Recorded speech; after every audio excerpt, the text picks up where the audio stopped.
Well, good evening. We are glad to have you with us. If you are just now coming on and you're saying, Brother Brian, are you wearing a t-shirt with your suit? The answer to that is yes. Someone kind of halfway dared me to do something, and I said, I will take that dare on Sunday night. And he said, what is it? Well, it says that, and then it says that, and now I put my suit back on. All right. But tonight we are in Revelation chapter 7, and this is a little bit of an interim because we saw the sixth seal opened, and chapter 8 is when the seventh seal will be opened. And what takes place in chapter 7 has caused a tremendous amount of confusion. And we are going to break that down. We're going to make it very simple because it's not that hard to understand. It's really not. And so Revelation chapter 6 and verse 17 says, For the great day of his wrath is come, and who shall be able to stand? And so that was where we closed out, was that the Lamb was coming in wrath. Remember, the first seal was the white horse, and that was the gospel. Then the second and third seals was the red horse and the black horse of persecution, whether by sword or through economic and legal means, that as the gospel went out, then the devil would follow where the gospel went to cause chaos and difficulty to the people who obeyed Christ. Then the fourth horse and the fourth seal was God coming in judgment against the people who had affected and bothered and persecuted his children. And then the fifth seal, God opened up and allowed us to see into heaven, to see what was the fate of those who died under the second and third seals, under those two horses. And so we see the martyrs in heaven, and thus those Christians to whom Revelation was originally sent, they can heave a sigh of relief. Because in places like Pergamos, you remember in Pergamos, they were putting people inside of a bronze bull that they would heat up, and that was how they killed people. They slow tortured them literally by cooking them alive. And so if that's your situation in the church, or in Thyatira and some of the other cities where, because the Christians wouldn't engage in the trade guilds, they couldn't get work. And so if a guy was a skilled laborer, let's say that normally he would have been paid $300 for that day's work. When he could get work, it would be $30 for the entire day. And that was what he had to take care of his family on if he was going to stay faithful to Jesus. And so by us seeing into the fate of the martyrs, it was to give encouragement to those original Christians, but it also gives encouragement to us. It means that Jesus knows, Jesus is watching, that God is working something through, and that he has our now and our future secure. And then the sixth seal is God letting the church know that he is fixing to turn the entire world upside down.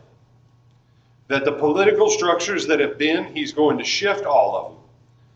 Because Revelation was actually written in the time of Nero, but a lot of the events of it will take place during the time of Domitian, and I know those Roman names don't mean a lot to you right now, it'll mean more later on.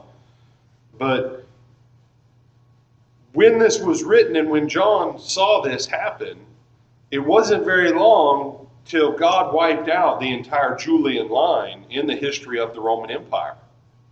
Then you had the year of three emperors, and then the Flavian line. And the Flavian line was very short-lived, and then came Trajan and Hadrian and Marcus Aurelius and all those guys. And God upset the entire structure of the Roman Empire. He just flipped it. And the comfort there for the Christian was that no matter what was going on, God was working things through the nations of men that Satan could not control, things that men and nations thought that this is the way things were, the way it was always going to be, and God just walks in and says, Yep, I'm turning the whole thing over. And we're going to change how this is done. And so and you say, how do you know that, brother? How do you know this was God? Because of chapter 6 and verse 16. And they said to the mountains, these are the ungodly who are being affected when God flips the world upside down, basically, politically, socially, and economically. They said, fall on us and hide us from the face of him that sits on the throne. That's the Father that we saw in chapter 4. And from the wrath of the Lamb. You see, people make Jesus out to be this wimp. Don't ever lose sight of the fact that when Jesus came the first time, he rode a donkey because he came offering peace. Right now, we're still in the peace treaty stage. Now, Jesus has no qualms taking his wrath out on the nations when they hurt his children, when they hurt his church. But even in that, his church is still extending his offer of make peace with the King of Kings and the Lord of Lords. And so as chapter 7 opens, we begin to see the resolution to some age-old questions. And let's read chapter 7. And it says, and after these things, I saw 4 angels standing on the 4 corners of the earth, holding the 4 winds of the earth, that the wind should not blow on the earth, nor on the sea, nor on any tree. Now, just very quickly, some people make a big deal of this and they go, see, John thought the world was flat. You know, I've known people traveled all over the world. And you ask them, you say, where'd you go? They said, man, I've been to the 4 corners. But I thought the world was round. Oh, you know what I mean. I've been north, south, east, and west. There's 4 winds. There's a north wind, a south wind, an east wind, and a west wind. You know, surely people in Florida know that. You can get wind off the Atlantic, wind off the Gulf, wind out of the Caribbean, and wind comes down out of the northern states. There's 4 winds that generally blow. There's 4 corners, north, south, east, and west. These are the cardinal points of the compass. That's the point. And, you know, people who get hung up on that, no wonder they don't understand the passage. It says that the wind should not blow on the earth, nor on the sea, nor on any tree.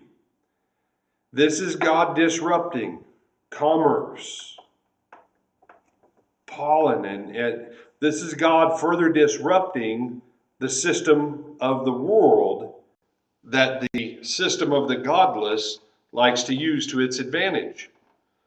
And I saw another angel ascending from the east. So now we have 5 angels, having the seal of the living God. And he cried with a loud voice to the 4 angels, to whom it was given to hurt the earth and the sea, saying, hurt not the earth, neither the sea, nor the trees, till we have sealed the servants of our God in their foreheads. And I heard the number of them which were sealed. And it was 144,000 of all the tribes of the children of Israel. Of the tribe of Judah, 12,000 were sealed. Of the tribe of Reuben, 12,000 were sealed. Of the tribe of Gad, 12,000 were sealed. Of the tribe of Asher, 12,000 were sealed. Of the tribe of Naphtali, 12,000 were sealed. Of the tribe of Manasseh, 12,000 were sealed. Of the tribe of Simeon, 12,000 were sealed. Of the tribe of Levi, 12,000 were sealed. Of the tribe of Issachar, 12,000 were sealed. Of the tribe of Zebulun, 12,000 were sealed. Of the tribe of Joseph, 12,000 were sealed. And of the tribe of Benjamin, 12,000 were sealed. All right. Now let's make that make simple sense. First of all, as you're reading through that list, what do you see missing? There's no tribe of Ephraim and there's no tribe of Dan. 2 tribes are gone. 2 tribes that weren't ever counted as tribes are counted as tribes. Joseph, who was the father of Ephraim, takes the place of Ephraim. But Levi was never counted as a tribe. When God had them count the 12 tribes of Israel, when God had Joshua divide the land up among the 12 tribes of Israel, Guess what tribe had no region that was their own? The Levites. And so if you try and take this and make it literal, you have a problem because you have a listing and a styling of the tribes that's not how you count the 12 tribes. But if you see it mathematically, and you say, you're fixing to do math on us, aren't you, brother? That's right, I am. 12 times 12 is 144. 12 is the number of perfect religion. 12 squared is like doubly perfect religion. Now, how do you get the number 1,000? 10 times 10 times 10. 10 is also a number of perfection. So God takes the 12 tribes, and by 12 times 10 times 10 times 10, every tribe gets 12,000 saved. Now, to the people who want to be literal, that means the moment that 12,000 people get saved from any one tribe of the nation of Israel, everyone else has to go to hell. And he said, what? How many times have you heard people teach Revelation that they come to a number, like say the 1,000 years, and they go, that is literal. But then you get over here and you say, is this literal? Is God only saving 144,000 Jews out of all of history since the time of Jesus? Well, no, that's not literal. That's a number of perfection. It's metaphorical. It's symbolic. You can't just flip a coin and decide which numbers are symbolic. These are numbers of perfection. And you say, no, I don't want to bog down too much in this. But if there's 12 times 12 times 10 times 10 times 10, and all of those are numbers of perfection, and 12 squared would be a perfect squaring of the perfect number of religion, and 10 cubed is what it would be exponentially, is a perfection of cubing a perfect number, then when God saves 144,000, here's why that's there. You remember what we talked about this morning in church? About the seed of Abraham, and God made a promise to Abraham, and then the children of Israel went in. And you remember Paul says to the church at Rome, God has a remnant. God's going to keep his promise to Israel. He's going to save them. This is God keeping that promise. This is God keeping his word. That God has laid out numerically what an ancient Jew like John would have seen it. And John would have realized that this was God saying, I am and I have kept my promise perfectly to the descendants of Abraham, Isaac, and Jacob. That's what the 144,000 is about. It's not about some group out there that says only 144,000 people get to go to heaven. No. It's that God keeps his promise perfectly. And that's the point of 144,000. Because verse 9 says, after this I beheld, and lo, a great multitude, which no man could number. Now wait a second. Keep your finger there, but then flip your finger also back over to chapter 5. And what does it say there?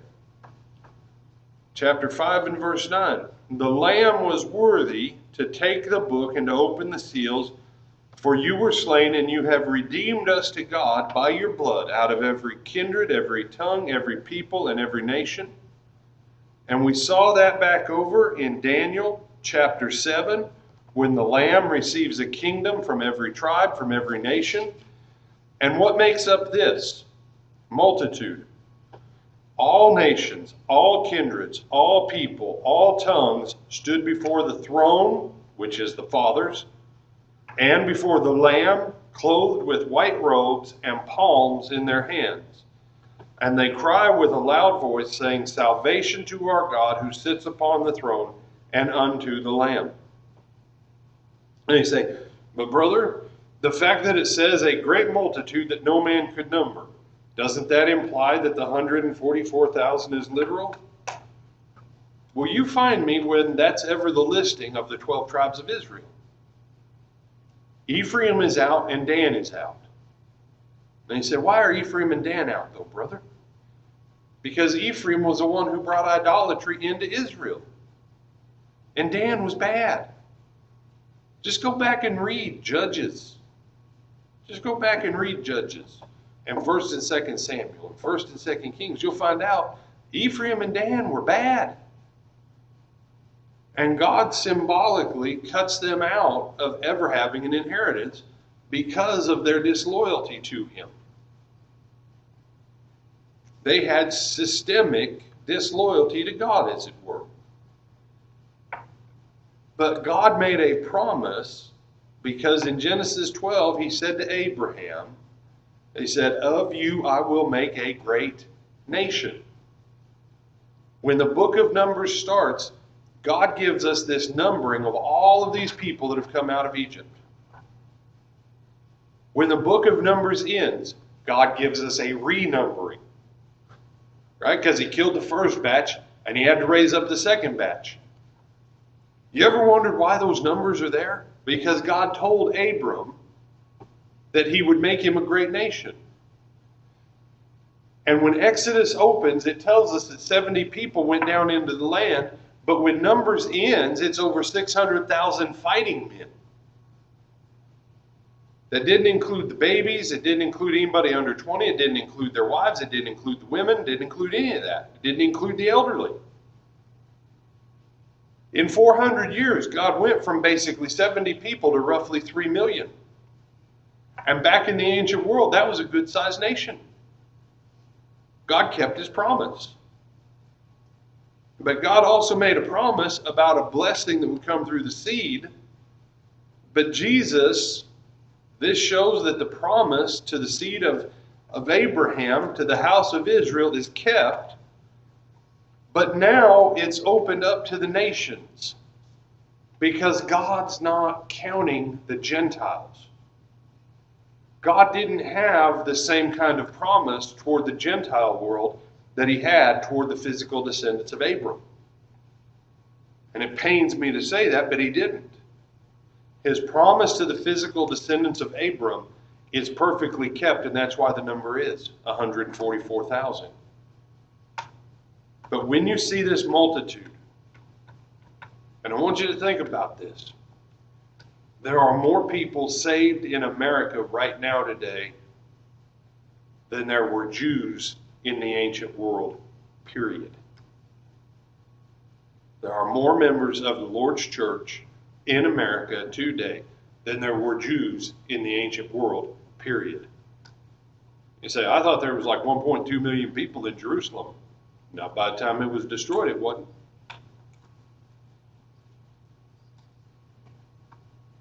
You know, they estimate, even the biggest estimates put it at about 2.5, maybe 3 million Jews. But the funny thing was, you remember in Acts chapter 6, when they appointed the 7 servants, the Jews in Judea didn't consider the Greek Jews as being good enough racially to be counted as Jews.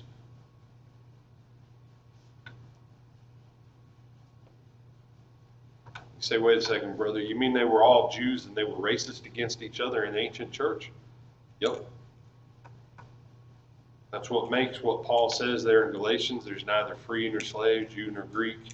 That's what makes it so important. And that's why this passage is so important. God has opened the floodgate to people of every nation, every tribe, every language, every family group, whosoever will. And guess what?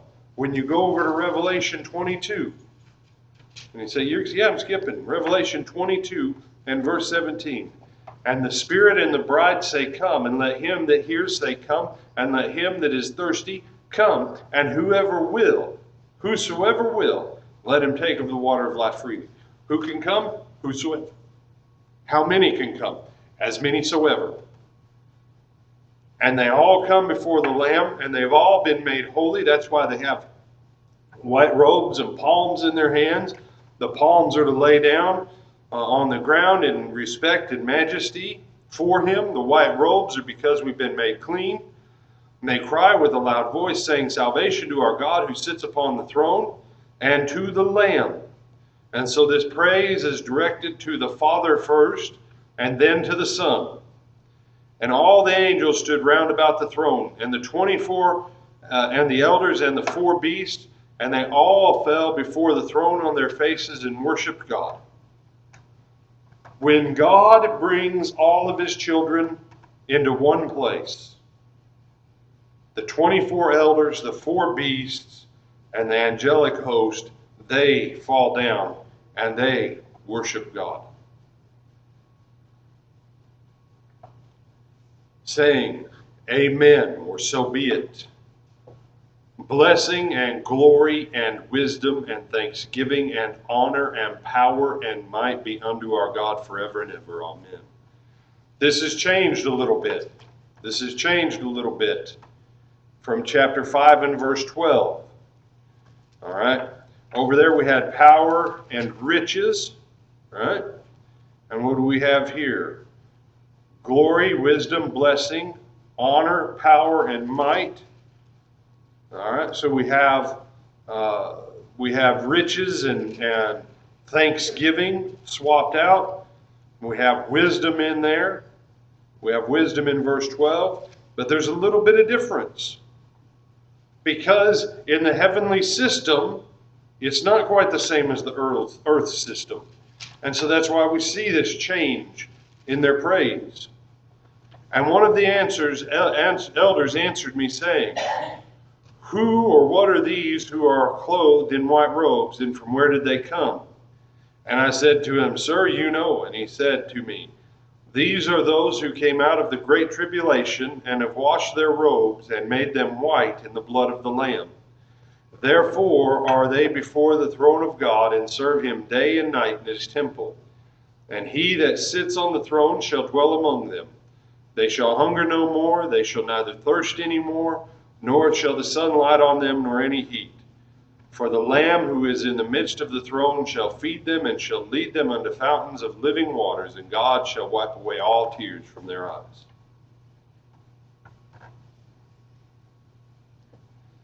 So what is this time of great tribulation? It is this time that happens after the 6th seal. It's the time that happens after the 6th seal. How long does it last?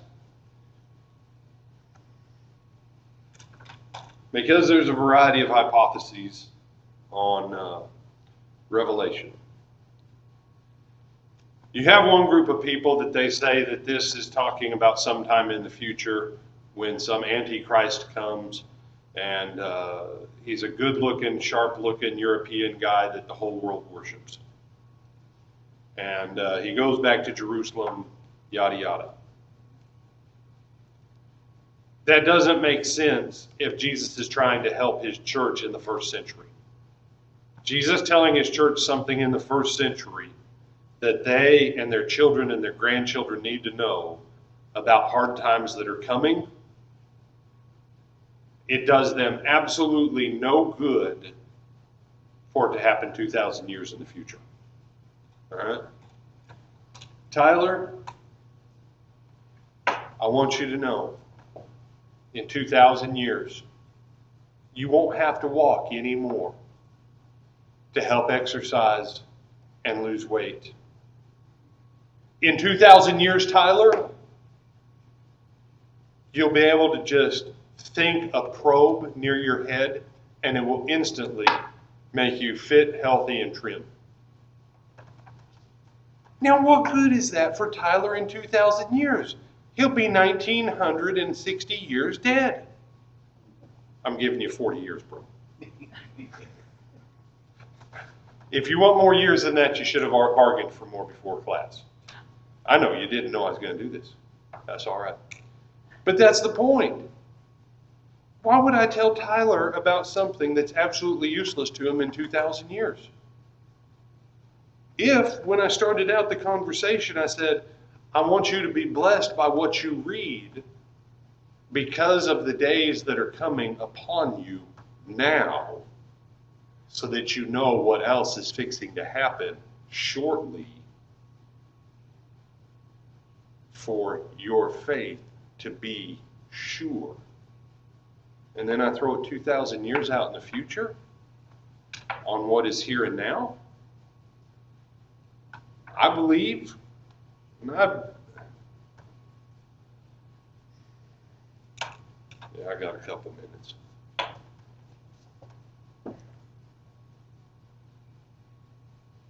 We looked at the 7 churches. We looked at the persecution that they were already going through.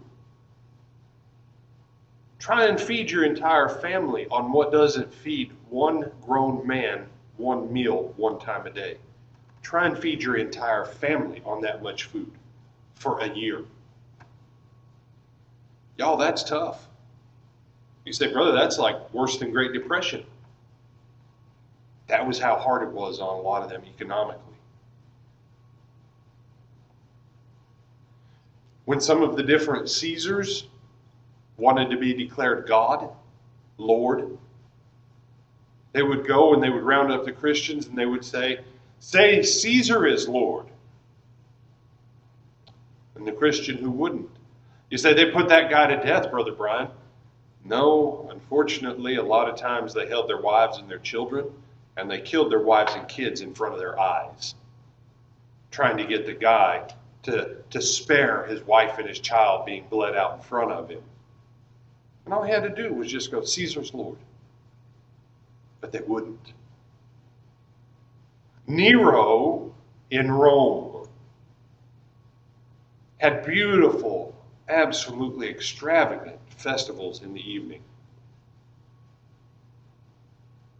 And he doused people in the equivalent of what for us would be similar to kerosene and lightweight cooking oils.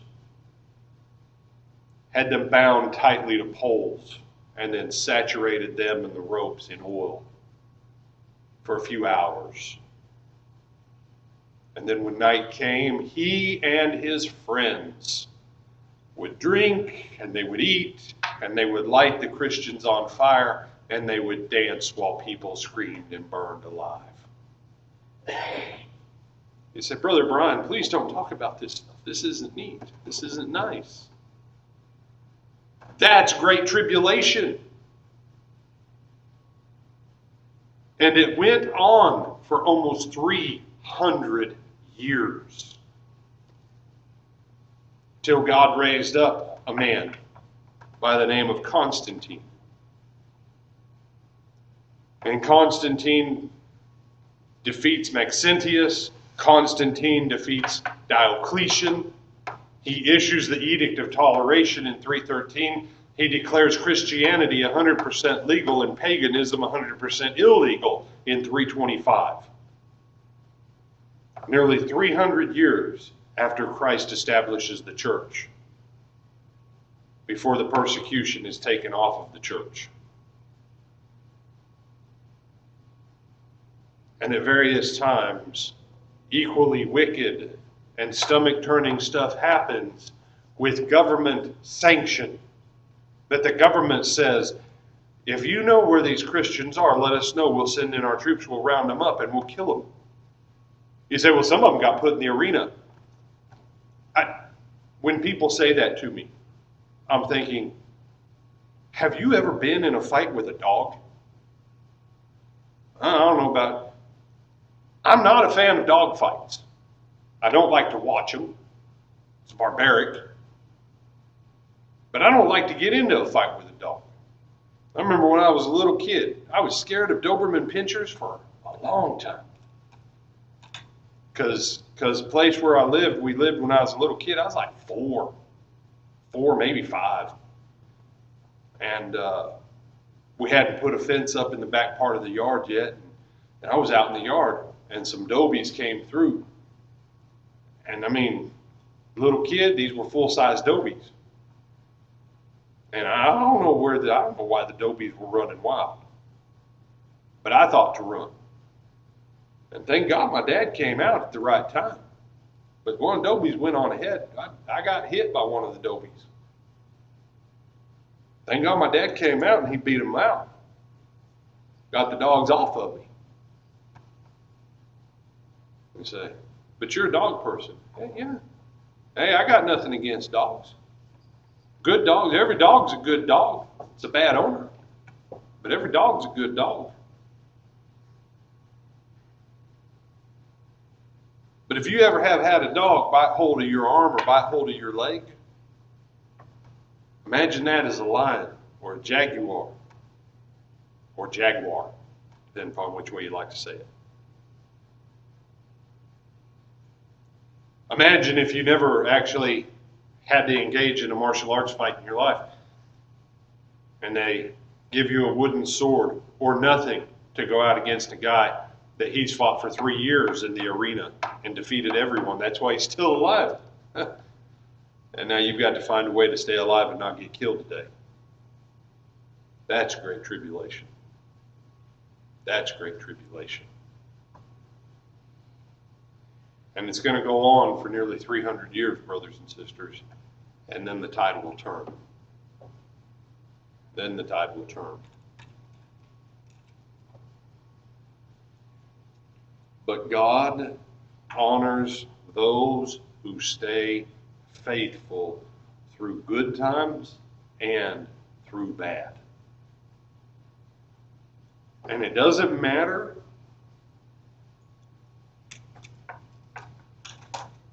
and I hope Facebook doesn't censor us for what I'm about to say. Catherine got a warning last week. Well, this one.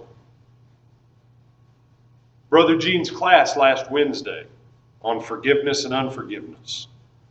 Catherine put the title as Gene Black Unforgiveness.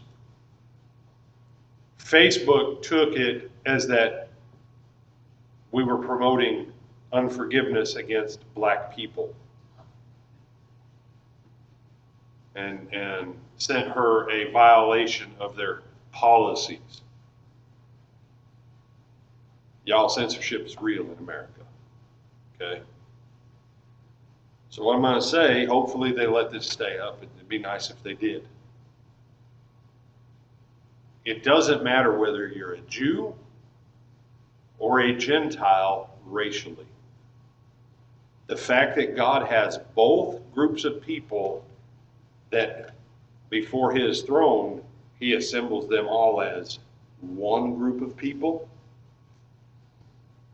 But all this racial, economic, and everything else, it all falls to the side when you give everything for Jesus Christ. And God takes note of that and honors it for eternity. These people are in that situation for eternity. And who can be that? You know, we sing that song, right? Jesus loves the little children of the world, red, yellow, black, brown, white. Some of you go, no, brother, it's red and yellow, black and white. Well, where I grew up, we had a lot of brown people. Nowadays, I'm told that's politically incorrect to say brown people. But I still have to check the white box when I fill out stuff. I'm not sure how that works, but that's a different discussion for a different day. But I'll never forget my Sunday school teacher in one congregation. She said, Brian, we don't sing the song red, yellow, black, and white. We sing it red, yellow, black, brown, white. She said, we got to make sure we get all the colors in there. And at the time I thought, oh, you're just being silly. I was like 12.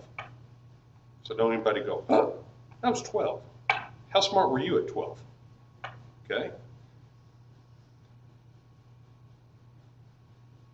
But as time has gone on, I realized that dear sister in Christ was right. And we said this morning.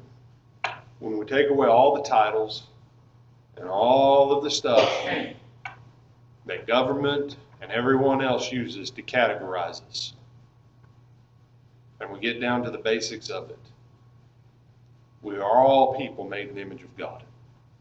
Period. And that whosoever will can be saved.